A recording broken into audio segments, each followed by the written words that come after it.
Hello and welcome to Look North. Our top story tonight. Animal rights campaigners try to ban the use of fast-grown so-called Franken chickens on Yorkshire farms.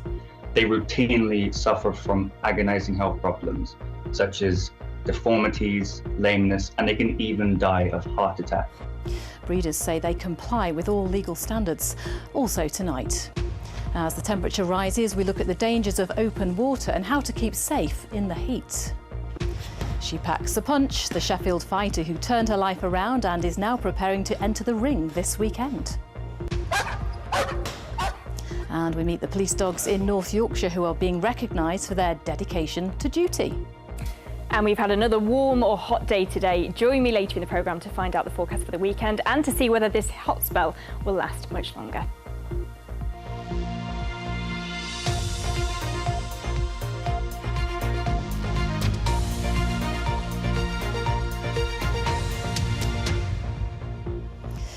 Good evening and thank you for joining us this Friday evening. 35 days, that's the lifespan of a fast-growing chicken bred in Yorkshire for its meat. It makes them cheaper for farmers to produce and for us to buy at the shops. But animal rights campaigners call them Franken chickens and say they suffer serious health problems. The High Court says they are legal, although an imminent appeal could change that. Local farmers say the animals don't suffer, while a warning you might find some of Lindsay Smith's report upsetting. This is what opponents of modern farming techniques call Franken chicken, genetically selected to grow from birth to the butcher in 35 days. Secretly filmed by activists who want this banned, but it's legal. Most of the chicken reared in the UK is one of these fast-growing birds. These are chickens that have been bred to grow 400% faster than natural. They live horrendous lives. They routinely suffer from agonising health problems such as deformities, lameness, and they can even die of heart attack in large numbers because their muscles, their ligaments, their bones can't keep up. Justice for chickens! In May, a High Court judge ruled that the use of these fast-growing birds could continue. As an appeal looms, there are growing campaigns. Certainly the RSPCA wouldn't consider sort of standard fast-growing breeds of chicken to have a life worth living because they are in essence sort of feeding, eating machines, and we do think there are less cruel practices out there and better ways to do it. It's not unusual for the BBC to receive secretly filmed footage, but since the court case we've received an unusual amount from campaigners, from workers in poultry units, and it all alleges suffering. The farm that you saw earlier in the open cages video has told us that it has well cared for birds and has been independently audited for welfare compliance 3 times in the last 14 months and complies with all legal standards. There's little doubt that chicken is the nation's favourite meat. It constitutes over 50% of all meat eaten here. I like a chicken kebab. My husband does weight training and things, so chicken's quite an important part to him. How often do you eat chicken? At least every other day. Do you care how it's raised on the farm, how it's farmed? No. So we decided to take a look for ourselves at how it's produced. There's 37,000 birds in here at the moment, and today they're 13 days old. So these birds are the Franken chickens? Franken chickens, yeah. At the moment, this is all we produce. I could not, without doubt, work in an industry where I thought the animals I was producing were suffering. We're at a family farm in Yorkshire to see the conditions. This is not one of the farms that was secretly filmed.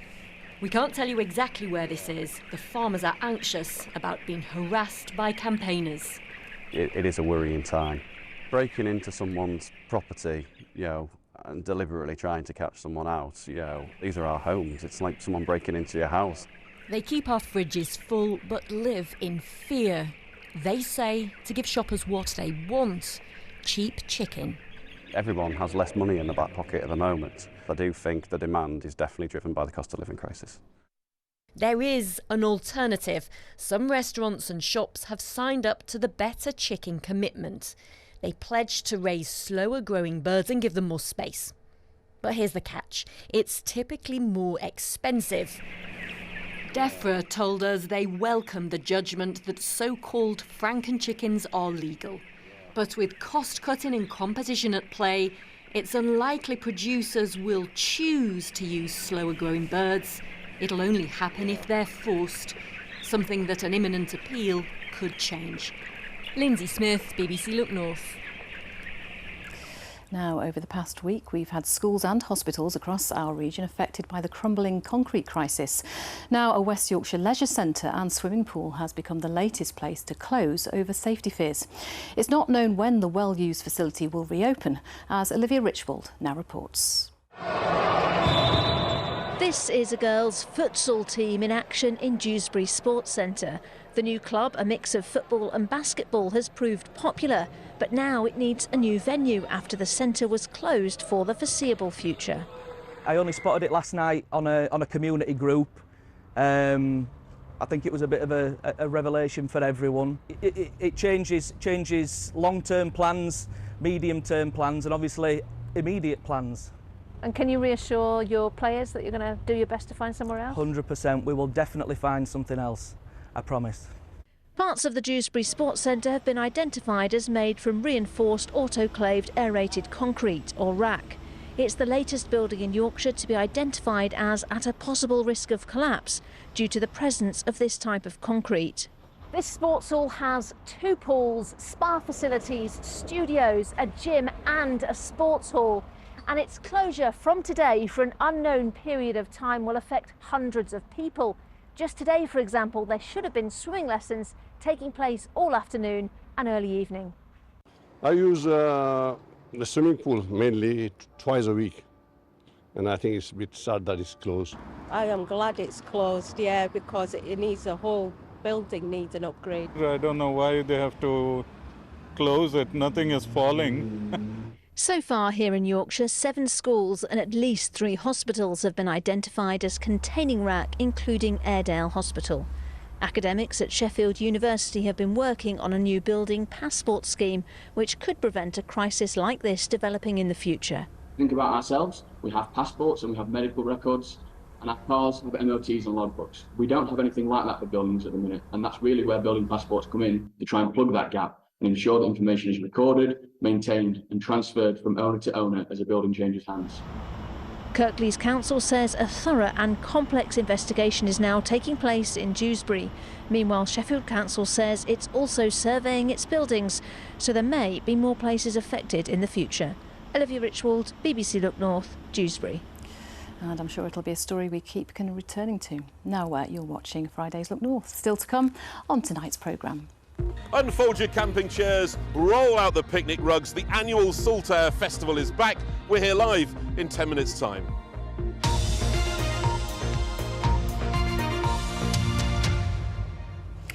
Now, with temperatures set to soar this weekend, pools and beaches are gearing up for a busy couple of days. Well, the RNLI and safe swimming organisations in Yorkshire have issued some guidance to keep swimmers safe. They're hoping to avoid the tragedy of accidental drownings as people try to keep cool. Kathy Killick reports from Scarborough. It's what many of us crave as the temperature rises, a cooling dip in open water. And here at the North Yorkshire Water Park, staff are dedicated to making a swim as safe as it is enjoyable. With the weekend expected to be very warm, they have some tips to keep safe in the water. I think the important thing and the best piece of advice would always be to go to a life-guarded area, whether that's on the beach or in inland water where it's been risk assessed. So it's been checked for objects under the water and other hazards, and you know that somebody qualified is keeping an eye on you. Buoyancy aids and wetsuits help, and becoming ever more popular with open water swimmers, inflatable tow floats that keep swimmers visible and provide a chin rest if you get into trouble. Absolutely encourage people to get out, go in the water and things like that. But obviously there is risks that come with water, so it's just really important knowing your ability, understanding the conditions of the water, whether that's like the currents or the rip tides and just the environment you're swimming in. We also say just never swim alone. So what on the beach today might show you where's the safest place to swim?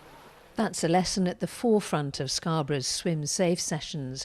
Nearly 8,000 children have benefited over the years from these free classes, set up after the death of Andrew McGowan, who drowned in 2015 trying to save his dog. His sister Donna works hard to prevent similar tragedies, teaching children how to float and respect the sea. I think that he's left an amazing legacy out of such a tragedy, and the fact that, you know, we lost Andrew. He's left behind something absolutely amazing that hopefully will stay in Scarborough for years to come. It is going to be a lovely weekend. We'd expect the beaches to be busy. Our lifeguard service is finished now, so there's a few things that you can do to help keep yourself safe and keep other people safe. We would recommend that you check the tide times before you leave the house. Go to the beach with your friends, keep an eye on each other. If you need help, the lifeboat service will be there to help you. Last year, more than 150 people drowned in England, but the vast majority fell into water accidentally. Swimmers accounted for less than a third of the deaths, making open water swimming a low-risk activity, which can and should be enjoyed sensibly. Cathy Killick, BBC Look North, Scarborough. Yes, and some good advice there. Now some news in brief, and a mother and son have been given suspended prison sentences after a fire at their yard in Huddersfield. A court heard that Samuel and Jacinta Hunter's company committed repeated breaches at its site in Queens Mill Road by piling up rubbish against a broken perimeter fence. A blaze broke out in August 2016, causing a real risk to the environment. The pair were told by the judge they'd shown a flagrant disregard for the law. A drunk Leeds United fan who pushed football manager Eddie Howe during their game with Newcastle United early this year has been jailed for 3 months. 35-year-old David Derbyshire admitted running onto the pitch at Elland Road and assaulting the football boss in May. He was sentenced to 12 weeks in prison and was handed a 6-year football banning order. A senior councillor in York has warned that the authority must take action now to avoid a similar situation to Birmingham, where the council's effectively declared itself bankrupt. City of York's looking at increasing parking charges, freezing recruitment and introducing fees for the removal of garden waste. It's after a report showed it's heading for an £11 million overspend by the end of the financial year. Tramlines will stay at Hillsborough Park because it is the best venue for the festival, according to Sheffield Council. Hillsborough councillors want tramlines to be moved after torrential rain turned the park into a mud bath, taking weeks to return to normal.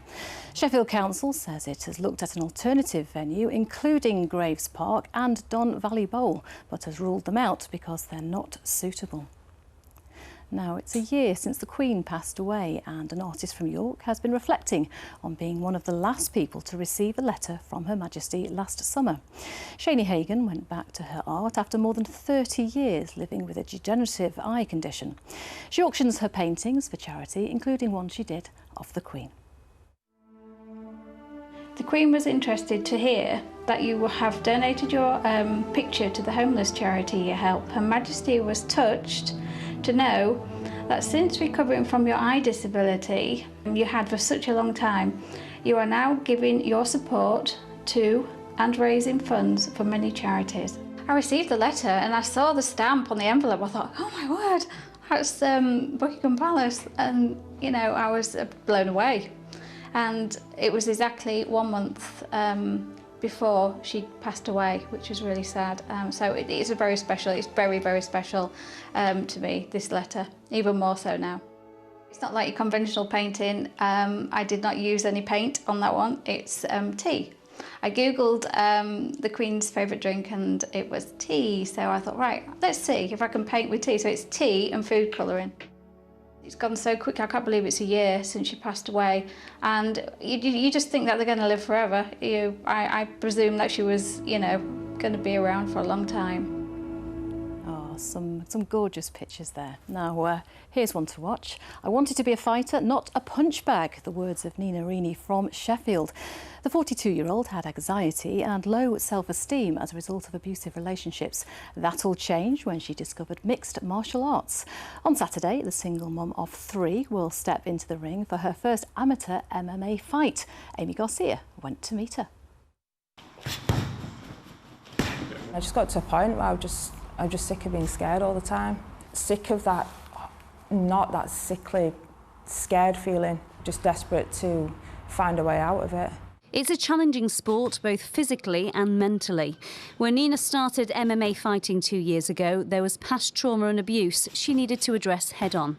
Being scared growing up, it developed going through school, and I started with depression, I started self-harming, and then it sort of moved on from there when I'd met partners in my life and experienced violence. I just wanted to get past it and overcome it, and this seemed to be the way to do it. Because you have suffered domestic abuse in the past, this sort of sport could be quite triggering. Why did you want to do it? The first few months it was like that. It was quite triggering. I did get quite emotional, but I felt if I gave up, I'd never get over it. Coming to MMA and doing this, I wanted to be a fighter and not a punch bag, and this has helped me achieve that. To become a fighter, not just with it, but in here and in myself. Trainer Andy is helping Nina get match fits for her first amateur fight. As the only female in his MMA class, he's seen her grow as a person as well as a fighter. She was quite timid, just sort of hovering around the front door when she first came. But to sort of get past everything she's been through and get in a position where she's ready to fight, to get to that level has took some real focus and drive. On Saturday, she'll face an Icelandic opponent in front of 1,000 spectators at Doncaster Dome. A big fight on Saturday. How are you feeling about it? I'm confident now. It's just something that I just want to do once, and I just think that'll be the making of everything that I've worked for. Do you feel scared anymore? No, absolutely not. I feel like I'm who I'm meant to be now, if that makes sense. Yeah, I feel on top of the world at the moment. Amy Garcia, BBC Look North. And I'm sure she'll be brilliant. Now he's a GP, a TV personality and now an author. Dr Amir Khan became a household name after his surgery in Bradford opened their doors and let the cameras in.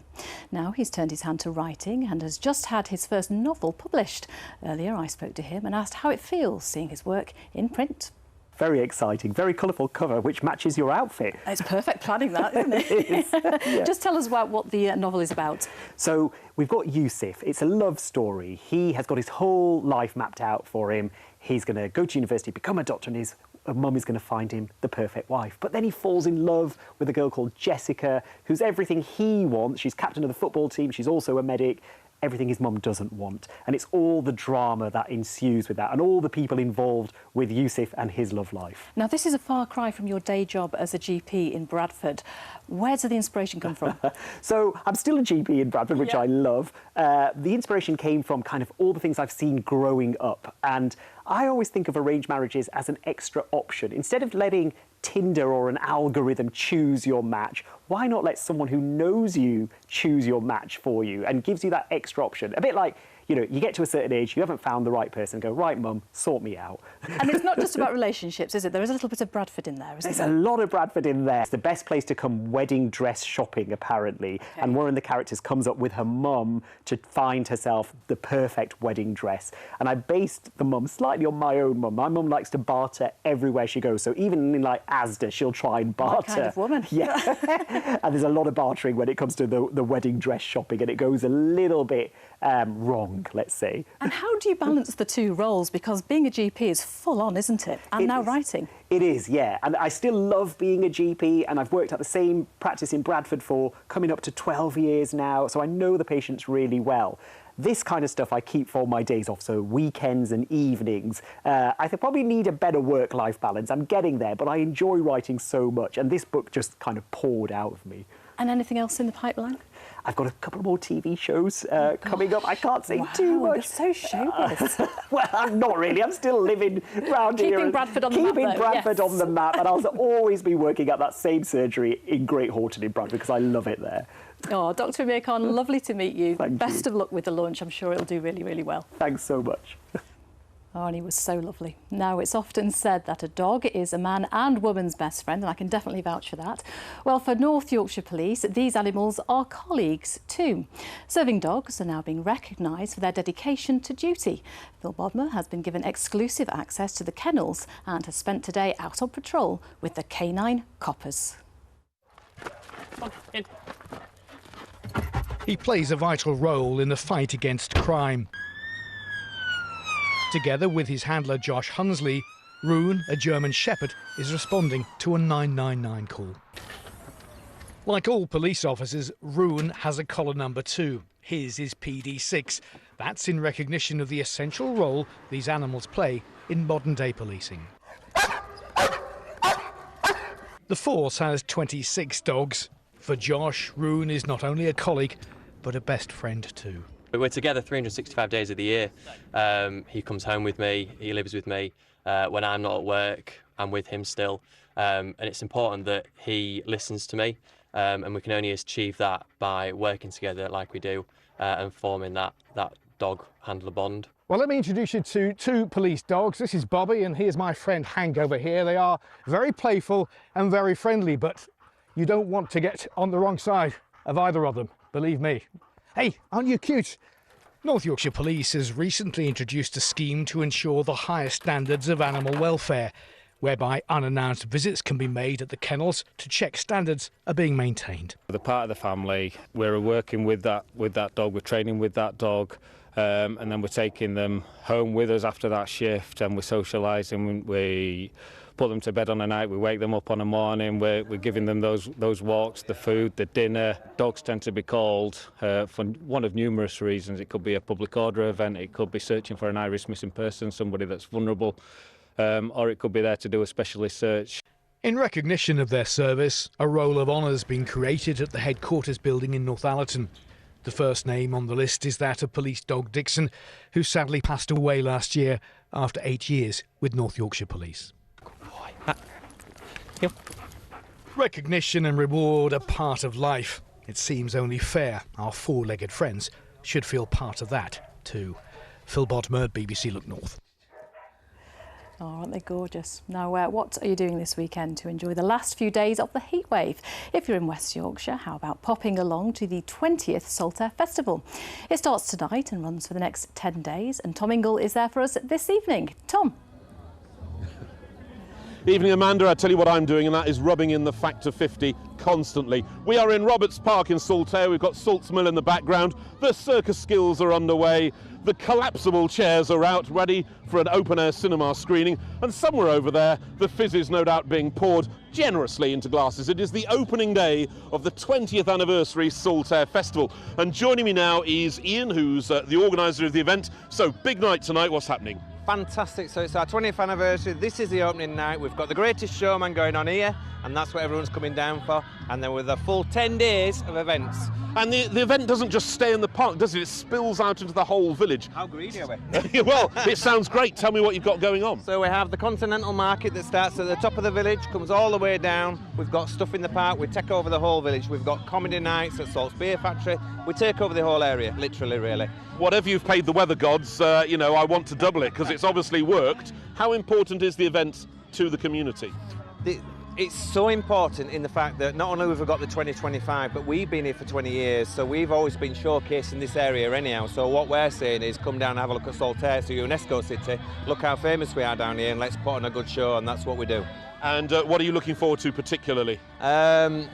A rest, but to see all the smiling faces. Yeah, you can't have a rest for 10 days, Ian. Thank you very much indeed. Now, over here, making their television debut and hopefully earning their television badge as a result, we've got the 4th Shipley Guides. What's your name? Maya. Maya, hi Maya. Alicia. Hi Alicia. Maya and Alicia, you've been practicing your circusing skills. What have you been up to?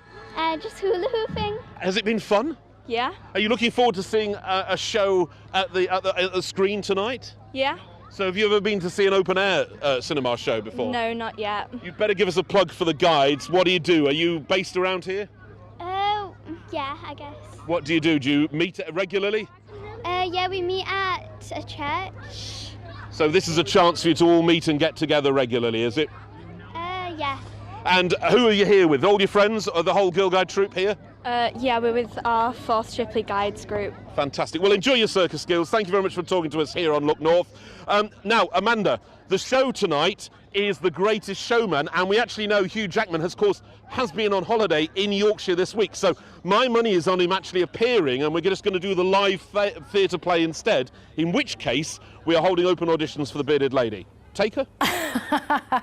Yeah, watch this space. My sister loves Hugh, I'll have to tell her.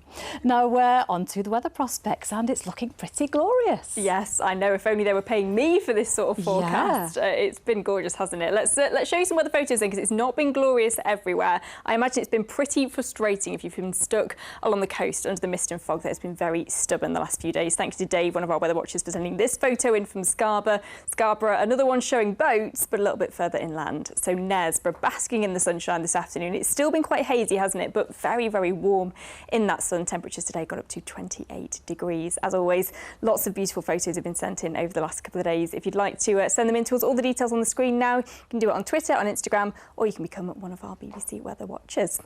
So the forecast then for the next few days, it's looking a little bit mixed, to be honest, this weekend. We're going to start to see some heavy showers or thunderstorms breaking through as we head through to the weekend, and temperatures staying in the mid to high 20s but dropping off into the start of next week. For tomorrow, mist and fog to start once again, a little bit patchy though, not quite as widespread as it was first thing this morning, but another very warm and sunny afternoon. So looking at the pressure chart then, you can see that things are starting to change. We've been stuck in this weather pattern, but starting to show a bit more of an Atlantic influence into the start of next week. That will drop our temperatures and also see things turning a bit more mixed and a bit more changeable. So showers or longer spells of rain moving through Monday and Tuesday. Looking at the satellite from earlier today, though, you can see that there has been that mist, fog and low cloud on the immediate coast. It's sort of lapped on shore at times and it has suppressed the temperatures a little, but inland we've seen lots of sunshine. So we're starting the night dry and clear, and just a little bit of patchy mist and fog, I think, forming overnight tonight. Not quite as extensive as it was first thing this morning, but a very mild night. It'll be quite muggy and humid, with our temperatures dropping back to about 15 or 16 degrees.